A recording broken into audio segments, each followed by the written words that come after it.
Eu queria falar sobre os cânones de Dort e a certeza da salvação. E para introduzir, então, eu queria começar com uma pequena história. Quando eu cheguei no Brasil, em 2000, logo no início, então um dia eu estava assistindo um programa no rádio e houve um programa evangélico e houve uma mulher falar.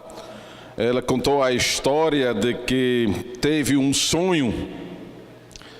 Ela estava no céu, um lugar muito bonito, e viu o livro da vida aberta.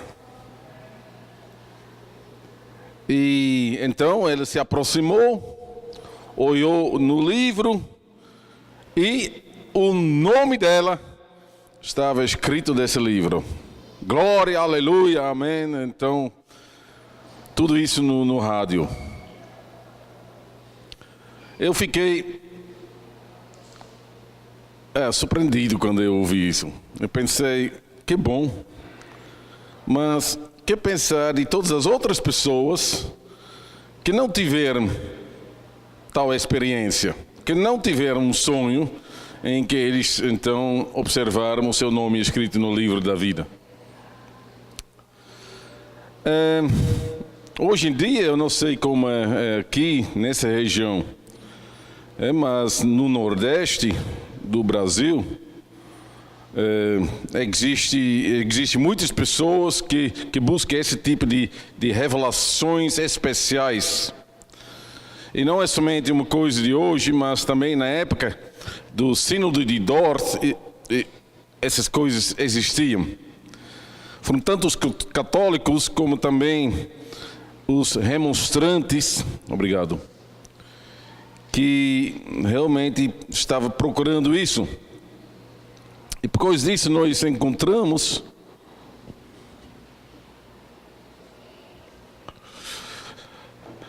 na quinta heresia, quando o Sínodo vai falar no capítulo 5, está falando sobre a perseverança dos santos e falando sobre a segurança da salvação. Deixa-me procurar.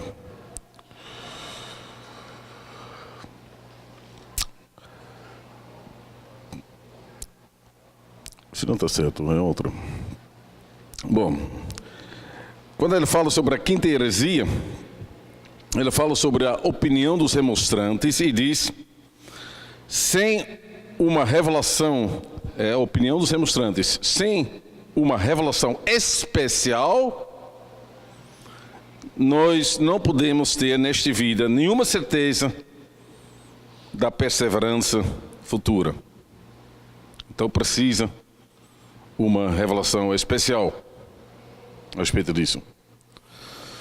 O Sínodo não concordou com isso, refutou essa heresia e disse, eu vou citar agora: por tal doutrina, o seguro consolo dos crentes verdadeiros nesta vida é tirado, e as dúvidas dos seguidores do Papa são novamente introduzidas na Igreja. As Escrituras Sagradas, entretanto, sempre deduzem esta segurança não a partir de uma revelação especial e extraordinária, mas a partir das marcas dos filhos de Deus e das promessas muito firmes dele. Especialmente o apóstolo Paulo ensina isto: nem qualquer outra criatura poderá separar-nos do amor de Deus que há em Cristo Jesus, nosso Senhor. Romanos 8:39. E João escreve: e aquele que guarda os seus mandamentos permanece em Deus, e Deus nele. E nisto conhecemos que ele permanece em nós pelo Espírito que nos deu. 1 João 3:24. Eu quero, então, apontar um detalhe aqui. A refutação do sínodo diz que essa heresia, então, que fala sobre uma revelação especial, extraordinária, vem dos seguidores do Papa, que querem de novo introduzir as dúvidas na igreja. Lendo isso, eu estou dando, o ano passado, eu dei, estudos bíblicos usando também os cânones de Dort. Posso aconselhar, muito pastoral. Você vai encontrar muito material pastoral. Mas quando ele está fazendo isso, eu na primeira lida, eu não entendi bem essa frase. Então, que essa revelação que vem dos seguidores do Papa, que querem de novo introduzir as dúvidas na igreja. Então quer dizer o quê? Parece que os irmãos reformados não encontraram a certeza da fé na Igreja Católica, mas que aí foram alimentados as dúvidas. E inicialmente eu não entendi bem. Só que recentemente, então eu recebi o livro que é recentemente publicado de Herman J. Selderoes. Ele também é um dos professores, é um professor da história da igreja na Holanda, que também é participante de Dort 400 lá na Holanda e também faz palestras. Ele escreveu então esse livro, Lutero, o homem procura Deus. E lendo esse livro, chegou à luz na minha mente. E Lutero era monge, membro da Igreja Católica. Ele vivia e conhecia bem a Igreja de Roma. E ele mais ou menos oferece um comentário. Eu vou usar esse livro para também explicar alguma coisa que fala como Lutero também estava lutando para ter a segurança da salvação. Então, uma história bem prática a respeito da biografia de Lutero. Lutero, falando sobre a sua juventude, diz que a Igreja do Papa o ensinou a fugir de Jesus Cristo. Porque ele sempre foi apresentado, Jesus Cristo foi apresentado como o último juiz que julgará os vivos e os mortos no dia final. Naquele dia, Cristo ia nos questionar: você cumpriu perfeitamente os 10 mandamentos? Como? Como está com a sua vida? E quando os padres então falaram sobre Jesus Cristo, Lutero se assustou, como se ele estava falando sobre o diabo. Porque sabia que não podia se justificar perante o juiz celestial. Ele estava com medo, e não somente ele, mas com ele também muitas pessoas lá na Idade Média. E esse medo, de certa forma, foi cultivado dentro da igreja para que as pessoas comprassem as indulgências. Então, a juventude de Lutero parecia mais uma casa mal assombrada do que um pátio de recreio. As crianças foram criados com as ameaças do juízo final e com os horrores do inferno, e para ter certeza de sua salvação, os crentes deviam cumprir a lei, fazer boas obras, comprar indulgências, fazer penitências e peregrinações. Lutero, certamente, ele conta também a história. Ele foi estudar, o pai queria que ele ia estudar direito. Ele contou a história que teve um acidente em 1503, logo depois da Páscoa. Ele estava andando, caiu, e a espada que estava com ele perfurou sua perna, feriu a artéria. Ele estava sangrando muito, então ele ficou com medo e começou a orar para Maria. E Maria, então, ouviu a oração dele, mandou um amigo que o ajudou e levou para o médico que o ajudou. À noite, o ferido de novo começou a sangrar, ele quase morreu e então começou a orar de novo a Maria e o sangramento parou. Eu só conto essa história porque essa história nos mostra como era a situação naquela época. Ele não confiava em Cristo, mas procurava um dos santos, e neste caso, então, a Santa Mãe Maria. 2 anos depois disso, 3 professores da faculdade de Direito morreram por causa da peste. Uma doença realmente horrível que milhares morreram por causa disso. Mas os estudantes deviam estar presentes no enterro. E ali Lutero também estava no meio dos estudantes e ouviu que 2 desses professores, na hora de morrer, confessaram que foi um grande erro para se tornar professor de direito. Seria melhor se eles se tinham tornado monges. Pouco monge, então vai morrer com mais segurança, mais certeza da sua salvação que um advogado. Ouvindo isso, então Lutero ficou muito perturbado e as dúvidas realmente começaram a perturbar a sua mente. Então, quando alguns meses depois disso, ele passou por uma floresta, é o momento da conversão dele, passou por uma floresta e houve uma tempestade e mais uma vez que ele pensou que ele ia morrer, ele não se sentiu, ele diz isso, ele não se sentiu preparado para enfrentar Jesus Cristo como juiz. Então ele orou esta vez para Santa Ana, a mãe de Maria, e prometeu a ela que ele ia se tornar monge. E assim aconteceu. E ainda o processo não acabou. Quando ele fala sobre esse período, Lutero disse: eu me torturei com orações, jejuns, vigias, sofrimentos. Por causa da frieza, eu sofri tanto que eu poderia ter morrido. Fiz tudo isso porque estava procurando Deus.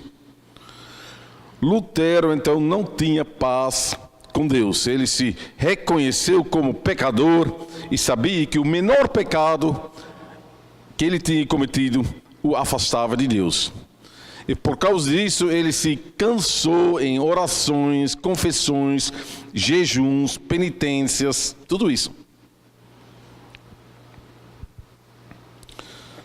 O problema era, nós já ouvimos sobre esse pelagianismo, mas também sobre o sincretismo.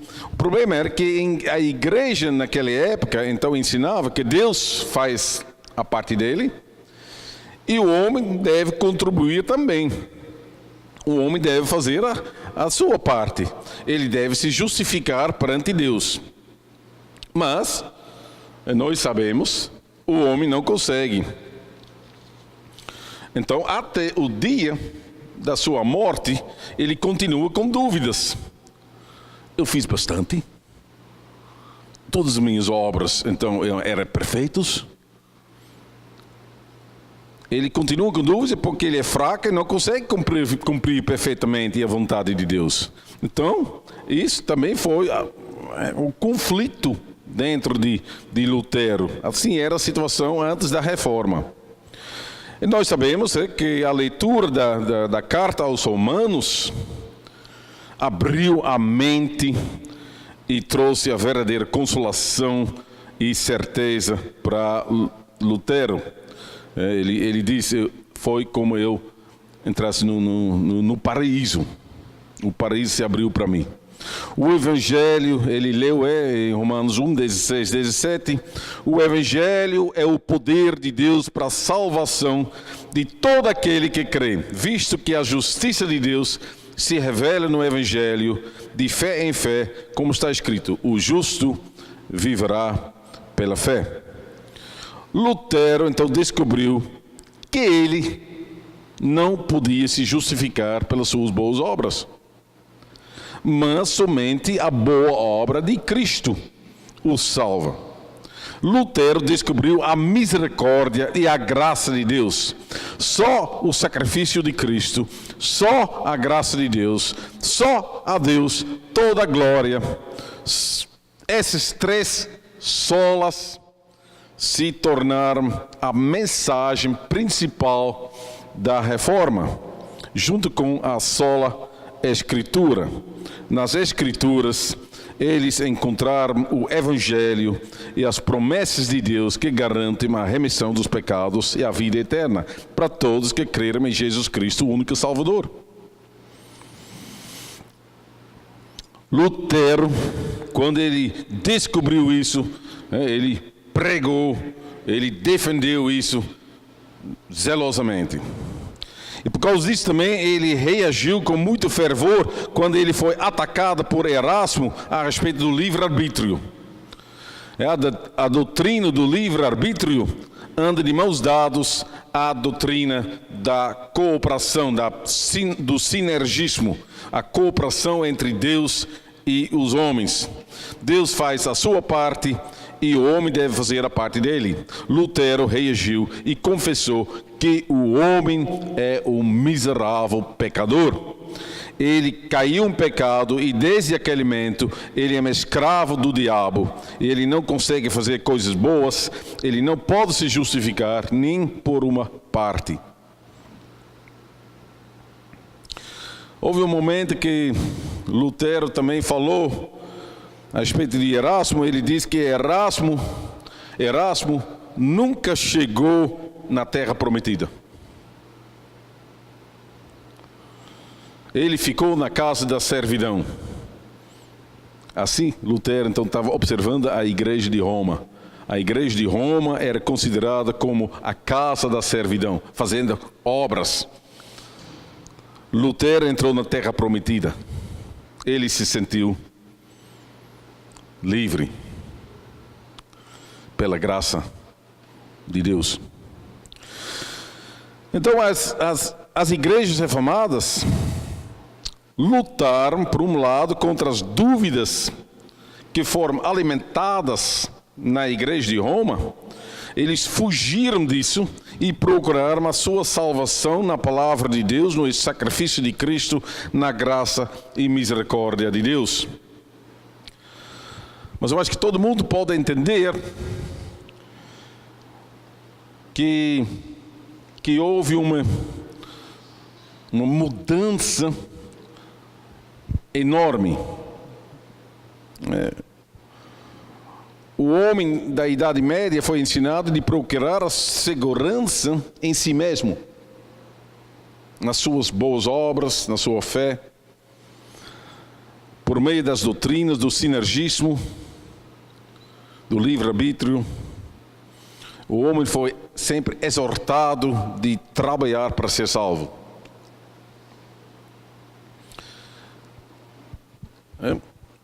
Muitos evangélicos hoje em dia têm a mesma coisa. Por isso às vezes é tão difícil para entrar nas igrejas reformadas, que ensina, não, é graça, pura graça. A reforma acabou com essas dúvidas da igreja de Roma. O homem está morto em pecado, não pode se justificar de jeito nenhum perante Deus por meio das suas boas obras. Somos salvos pela obra de Cristo. Somos salvos pela graça de Deus. Então, a atenção, o foco foi direcionado, tirado do homem e foi direcionado para Deus. Se dependermos da graça de Deus, então é bom também saber como isso funciona, para ter segurança a respeito da salvação. Então, os teólogos, no século XVI, XVII, começaram a investigar os motivos de Deus.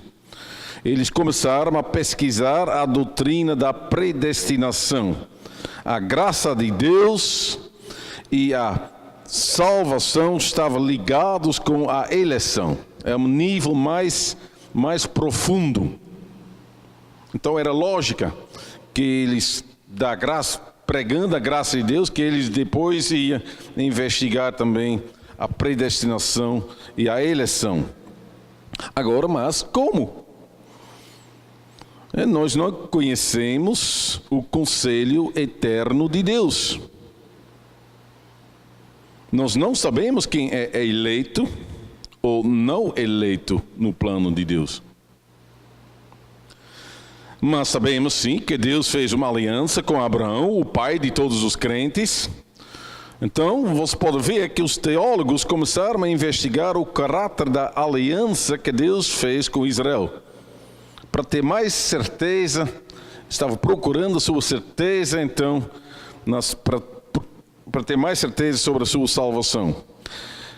E quem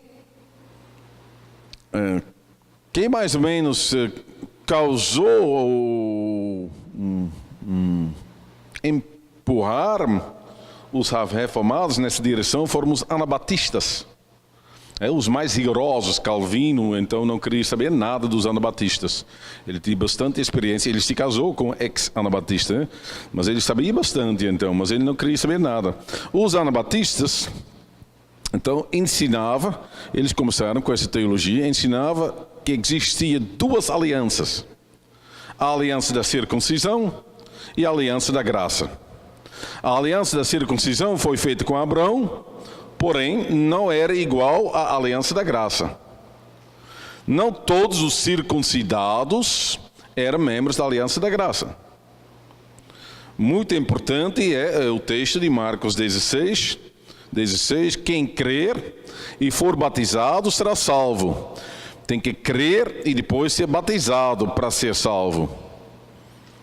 E continuando, eles disseram, Deus previu a fé e predestinou os verdadeiros crentes para a vida eterna. O batismo, de acordo com eles, é o sinal da fé e sela uma aliança com Deus. Por isso também os anabatistas se chamavam os eleitos, os aliados, os selados. Muitos deles estavam bem convictos em sua fé. E muitos eles também demonstraram isso até na hora da morte, quando eles foram queimados ou enforcados. Mas os reformados, ouvindo então os anabatistas, eles sentiram, não está completamente correto. O conflito com os anabatistas começou em Zürich.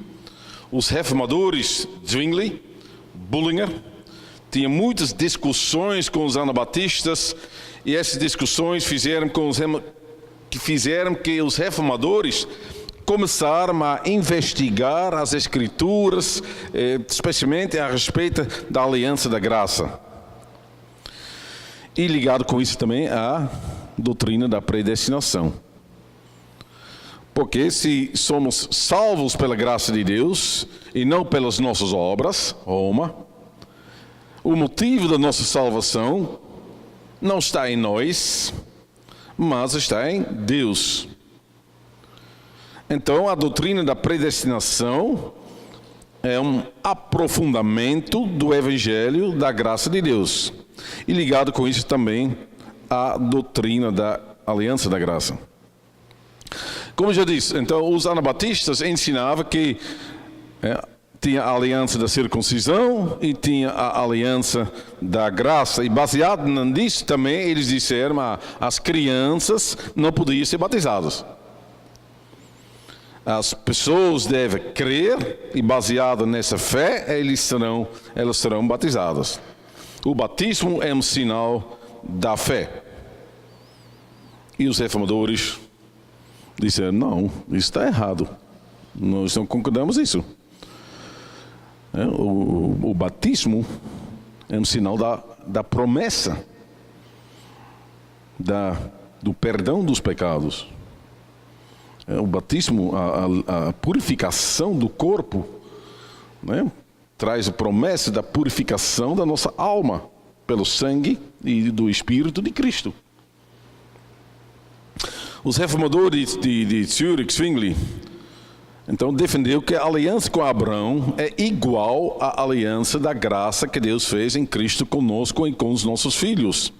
E já em 1526 ele escreveu um livro sobre a uniformidade da aliança de Deus antes e depois da vinda de Cristo.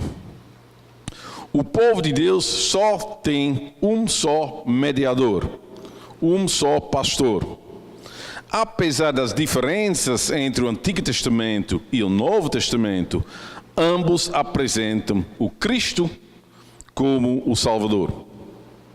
As sombras sumiram e a luz, o Messias, chegou.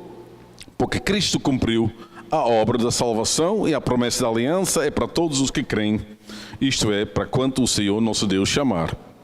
A promessa da aliança é proclamada a todos os povos, a promessa é para os pais, para os filhos e para todos que ainda estão longe. Isso é Pedro, né, que diz isso também no livro de Atos. Então, vou fazer um pequeno passo parado, para realmente deixar bem claro. A teologia da aliança caracteriza a teologia das igrejas reformadas. Não somente das igrejas reformadas, mas também presbiterianos, porque eu acho que a Confissão de Westminster fala ainda mais de todas as confissões, mais sobre a aliança do que das nossas... Ela é muito importante. Por quê? A pregação. Quem é público para o pastor? O povo santo de Deus, predestinado para a vida eterna? Ou o povo impuro, que deve aprender a viver em santidade? É bom para pensar sobre isso. O batismo é selo da fé? Ou selo da remissão dos pecados que Cristo promete? A Santa Ceia é para os eleitos que são santos e dignos por causa da sua fé? Ou para os miseráveis pecadores que buscam a sua salvação em Cristo? As crianças têm fé? Eles podem ser batizados? Eles fazem parte da aliança da graça? Os adultos, eles são membros da aliança, aliados e selados com o Espírito Santo, eles pertencem a Cristo, são herdeiros da vida eterna. São essas as perguntas que realmente os reformados também começaram a pensar sobre essas coisas. E os efeitos dessas discussões chegaram à Holanda via mais ou menos 2 canais. E não no primeiro lugar Calvino. Calvino não falou muito sobre a aliança da graça. Ele confessou, concordou com essa doutrina, mas não desenvolveu uma teologia da aliança da graça. Isso aconteceu em Heidelberg. Calvino desenvolveu mais a doutrina da predestinação em seus debates, tanto com os católicos, anabatistas, com foi o nome dele, o Castello, também com Albert Spichius, Kornhert, a respeito do livre-arbítrio e do pecado original, da graça de Deus, a eleição dos filhos de Deus, a fé, que é dom de Deus. Calvino sim enfatizou que a aliança da graça não é fundada no mérito dos homens, mas na misericórdia de Deus. A aliança é uma aliança de graça fundada na obra de Cristo, o nosso mediador. Sem essa aliança, nós não poderíamos nos aproveitar do sangue de Cristo. Todas as promessas dependem da aliança que Deus fez com Abraão, o pai de todos os crentes. A vida na igreja é igual à vida na aliança. Pela pregação do Evangelho e a administração dos sacramentos, a aliança continua e é transmitida às próximas gerações. Junto com Israel, compartilhamos a mesma aliança. É a mesma aliança, mas os sinais e os selos são diferentes. Zacarias Ursinos, e tem um livrinho de Lyle D. Bierman, An Introduction to the Heidelberg Catechism, mas existe em português, foi traduzido em português também.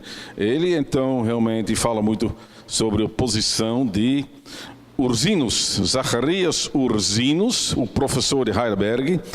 Ele introduziu a doutrina da graça no seu catecismo maior. Ele é autor do catecismo de Heidelberg, mas antes disso ele escreveu o seu catecismo maior, e esse catecismo maior realmente Ursino escolheu a ideia da aliança como doutrina fundamental para o seu catecismo. Porque ele diz que os livros proféticos, apostólicos oferecem o Antigo e Novo Testamento, ou aliança entre Deus e os homens. E eu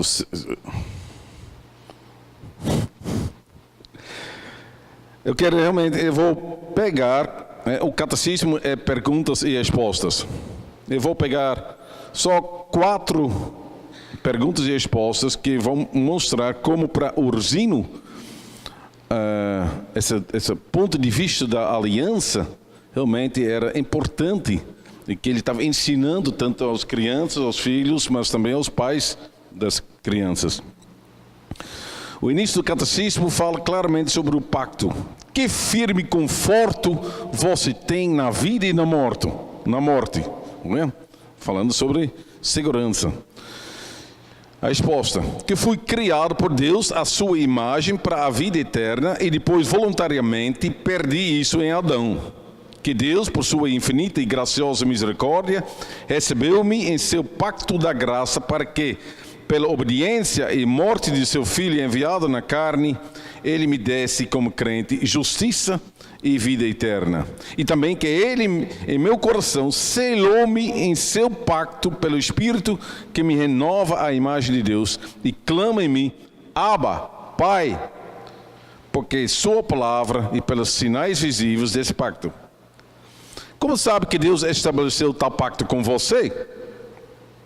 Porque sou verdadeiramente um cristão. Que pacto é esse? Pergunta 31. É a reconciliação com Deus obtido pela mediação de Cristo, na qual Deus promete aos crentes que, por causa de Cristo, será sempre um Pai gracioso e lhes dará a vida eterna.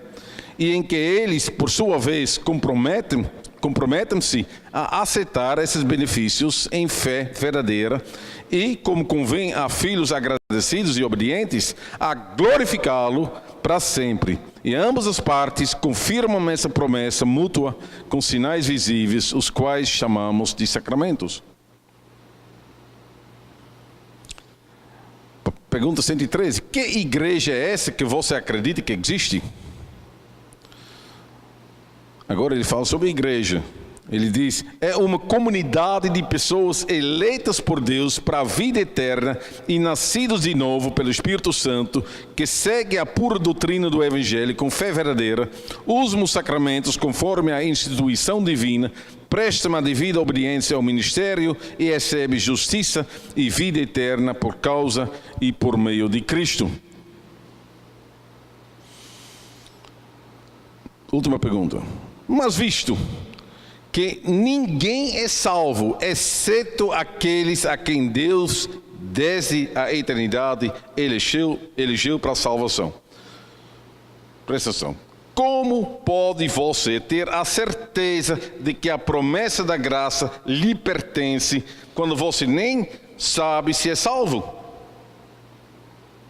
A resposta: porque pela fé eu aceito a graça de Deus que me é oferecida, e por esse poderosíssimo testemunho eu sei que fui eleito por Deus para a vida eterna e que Ele sempre me guardará. Pois se Ele não me tivesse eleito desde a eternidade, Ele jamais me teria dado o espírito de adoção. Então ficou claro que Zacarias Ursinus, né, ele escolheu a doutrina pactual como a ideia fundamental para o seu catecismo maior, porque ele achou que esse seria o melhor resumo do conteúdo das Sagradas Escrituras e realmente dá segurança aos irmãos. E o colega de Zacarias Ursinus, Casparo Levianus, acreditou também na importância da Aliança da Graça. Ele escreveu um livro com o título De Substantia Foederis Gratuiti entre Deum et Electus. Pensei que você estava citando também em latim, que posso fazer isso também. Mas fala sobre o conteúdo da Aliança da Graça entre Deus e os eleitos. Então, observando toda a atenção que os reformadores, Zwingli, Bullinger, Calvino, Ursinus e Olevianos deram à aliança, não nos surpreende que a Aliança da Graça se encontra também nas confissões, tanto de Holanda. Seria interessante, eu não pesquisei isso, mas saber de onde vem a linha inglesa, que fala muito também sobre a aliança. Vem também de Heidelberg, mas talvez depois. Alguma coisa, certo, eu vou... A respeito da aliança, quero dizer alguma coisa. Alguns teólogos defenderam a identidade entre os membros da aliança e os eleitos. A aliança só foi feita com os eleitos, eles dizem. Outros fizeram a distinção entre o lado interno e o lado externo da Aliança da Graça, ou entre o núcleo e o círculo externo. No núcleo se encontram os eleitos, eles recebem a promessa especial da vida eterna, que somente será selado aos eleitos, que recebem o Espírito Santo e a regeneração. O círculo externo recebe somente as promessas condicionais. Ali se encontram os rejeitados e os apóstatas como Esaú e Judas, que no fundo do fundo, então, nunca foram, eles dizem, filhos da aliança. Pessoalmente, eu não acho que a verdadeira unidade entre a eterna eleição e a aliança da graça será encontrada na identificação das duas. Mas eu acho que deve ser encontrada no Filho de Deus, Jesus Cristo, que no eterno conselho de Deus foi apontado como mediador da aliança.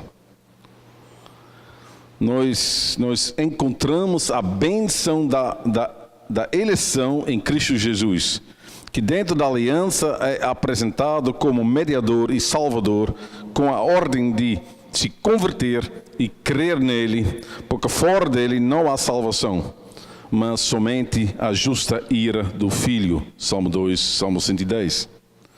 Observando o mediador, nós encontramos o amor do Pai. O mediador é a segurança da nossa eleição. Ele é o nosso único conforto na vida e na morte.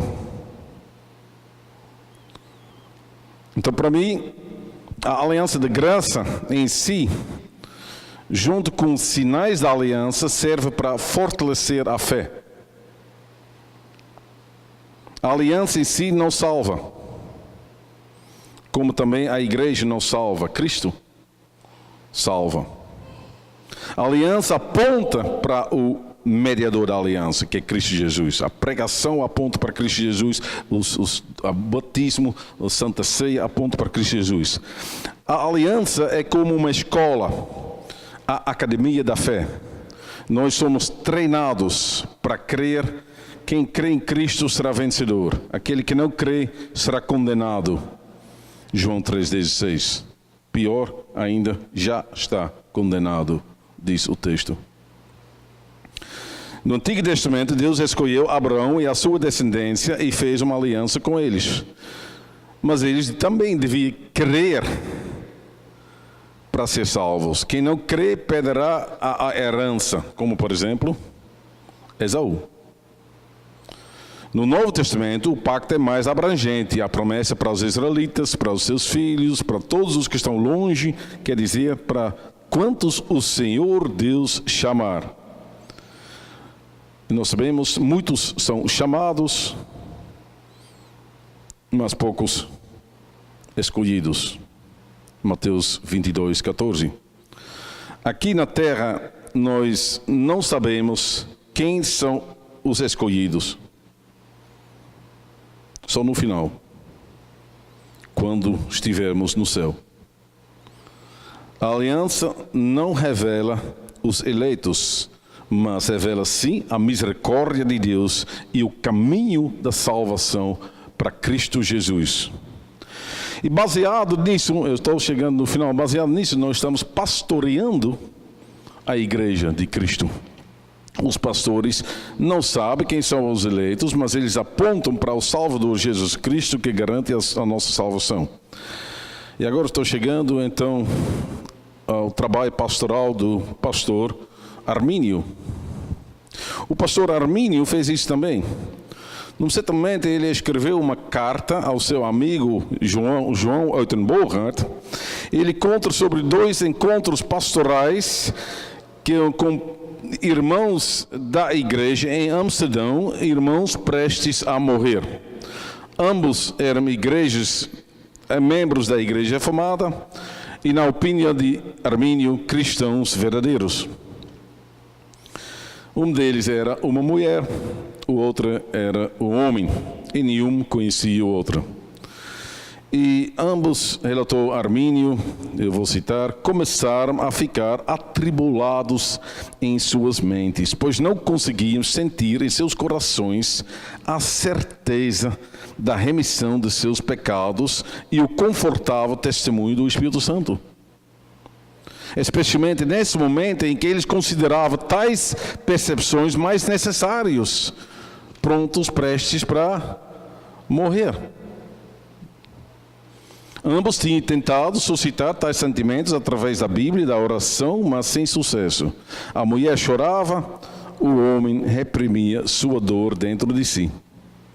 Eu os ouvi com um coração triste, diz Armínio. Então ele tentou analisar a causa da angústia dos dois. Eles deram essencialmente a mesma resposta. Esta, que considerava a certeza da remissão dos pecados e o testemunho do Espírito Santo nos corações dos que creem, como sendo a fé pela qual o homem que crê é justificado. Uma vez que eles não tinham qualquer sentimento de segurança, eles temiam por sua salvação. Então Armínio questionou cada um acerca da sua confiança fundamental de que Deus havia reconciliado o mundo consigo em Cristo. E a resposta deles foi afirmativa, sim, eles acreditaram. Armínio lhes respondeu: esta é a fé que é imputada por justiça, mas a remissão de pecados é o fruto dessa fé. E um senso de remissão de pecados no coração de um cristão necessariamente a segue na ordem da natureza, pelo menos, se não na ordem do tempo. Ambos, então, admitiram que eles tinham considerado o senso de remissão de pecados como sendo a própria fé. Armínio mantinha as duas coisas como sendo distintas. Eu também expliquei as causas, ele continuou a carta, eu expliquei as causas da razão porque essa segurança e esse conforto do Espírito Santo não sejam sempre sentidos em nível igual. Os cânones de Dort falam sobre a mesma coisa. Ambos foram encorajados e ambos foram capazes de recomendar as suas almas a Deus. O homem faleceu 2 dias depois. Eu fiquei um pouco surpreso, né? Mais uma vez, Armínio é os demonstrantes são outros. Os remonstrantes falam sobre a necessidade de uma revelação especial para ter essa segurança.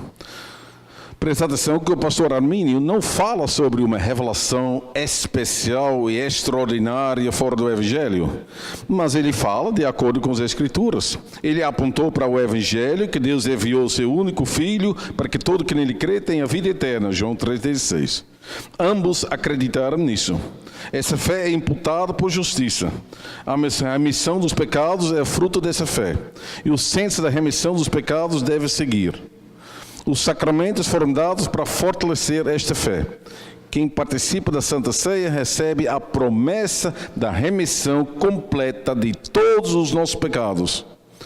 Então, Armínio, como pastor reformado, ele explicou as coisas da razão, porque essa segurança e esse conforto do Espírito Santo não são sempre sentidos em nível igual. Como também diz o Sínodo de Dort. Vou terminar aqui. Como está dizendo, Armínio é um, os remonstrantes, para mim, é outro.